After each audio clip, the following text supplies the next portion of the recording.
Namo Namaha. Today we are going to look at data types in Python part 2. We'll start off with strings. What are strings? They are an immutable character sequence. Immutable means that they can be changed in place. For example, A equal to data, B equal to science. Both single quotes and double quotes can be used. Now if we run this cell, we get data for A and type of B as str for string. Now, two strings can be added or concatenated, that is joined like this.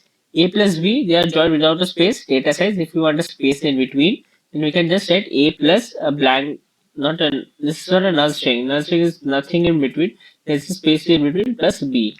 Data size. However, subtraction division, these operations are not supported for strings, so they will result in type error. Like this would result in type error.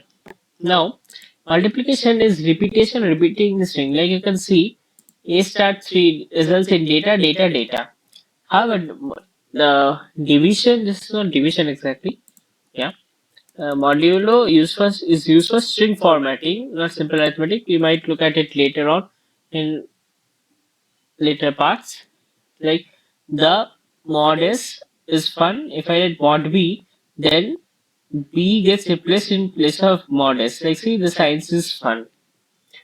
Now the next type we'll be looking at today, the last one for today, is booleans.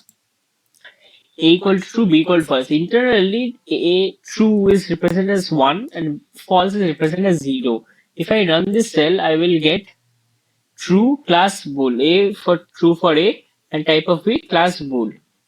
Also, addition, subtraction, multiplication will be performed like using 1 and 0 as I told just now.